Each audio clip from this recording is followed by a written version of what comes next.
Bonjour, je suis Daniel De Smet, je suis directeur de recherche au CNRS, rattaché au laboratoire d'études sur les monothéismes, où je dirige une petite équipe d'islamologues qui travaillent essentiellement sur l'islam chiite et sur le soufisme, donc ce que l'on pourrait appeler l'islam ésotérique.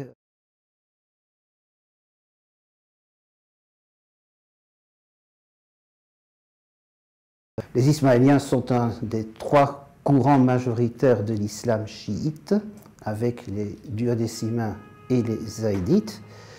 C'est avant tout un courant qu'on pourrait appeler ésotérique, parce que pour eux, tout repose en fait sur la distinction entre l'apparence extérieure des choses, l'apparence et le sens extérieur littéral des textes, et leur sens caché.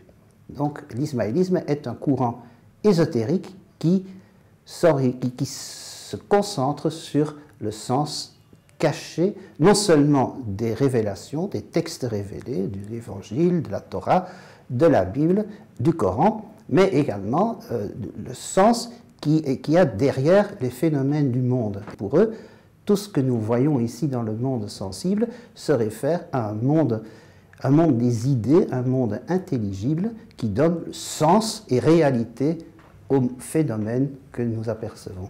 L'intérêt de s'intéresser au chiisme en général, ou à l'ismaélisme en particulier, est le fait que nous trouvons dans ces traditions une extrême richesse, une extrême diversité. C'est des traditions qui ont pu intégrer dans l'islam tout un apport venant d'horizons très divers. Je parlais de la philosophie, mais on peut aussi parler des traditions chrétiennes, des traditions juives, d'exégèse chrétienne, d'exégèse juive des textes sacrés qui ont été intégrés dans l'islam et qui sont venus enrichir l'islam. Et donc j'ai fait moi-même plusieurs études assez poussées sur des cas d'exégèse coranique où on voit qu'un verset coranique est compris à la lumière de textes parallèles qu'on trouve dans l'Évangile ou dans la Bible. Et donc, il y a une vision très riche d'un patrimoine religieux et culturel commun, et je crois que ça se trouve surtout dans l'islam chiite, pas uniquement dans l'ismaélisme, mais dans le chiisme. Donc, c'est un enrichissement de voir différentes approches autour d'une même thématique.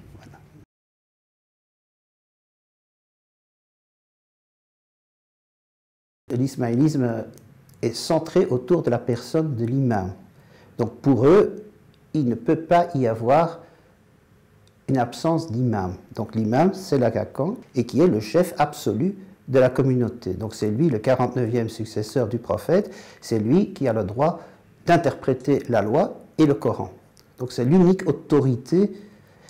Alors évidemment, il y a toute une hiérarchie dans l'organisation du mouvement, et le mouvement est aussi basé sur ce qu'ils appellent des wa'is, des prêcheurs. Ce n'est pas des imams, parce qu'évidemment il n'y a qu'un seul imam, mais c'est généralement des hommes et des femmes. Donc aussi les femmes ont accès à tous les grades religieux. L'imam, bon, c'est toujours un homme, mais les grades inférieurs peuvent être occupés par des femmes. Ils sont très bien formés, aussi bien dans leur tradition ismaélienne.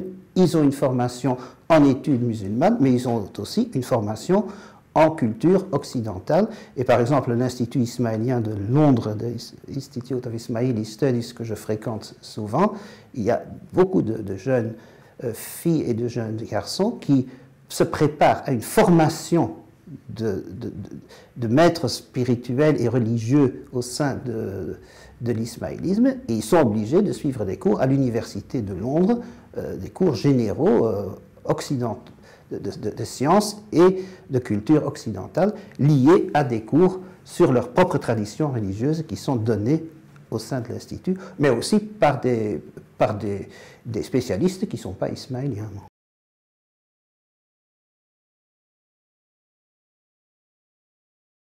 Ils sont peu nombreux, hein, quelques millions, ils sont très peu nombreux, mais néanmoins, ils ont une très grande influence. Et leur influence est due aussi à des raisons économiques, parce que généralement, ce sont des marchands qui sont assez fortunés et qui ont une très bonne culture et une très bonne formation. Beaucoup de ces Ismaéliens qui sont originaires de l'Inde, mais aussi d'Afrique. Donc, il y a beaucoup de marchands musulmans ismaéliens qui étaient établis en Afrique, le long des côtes.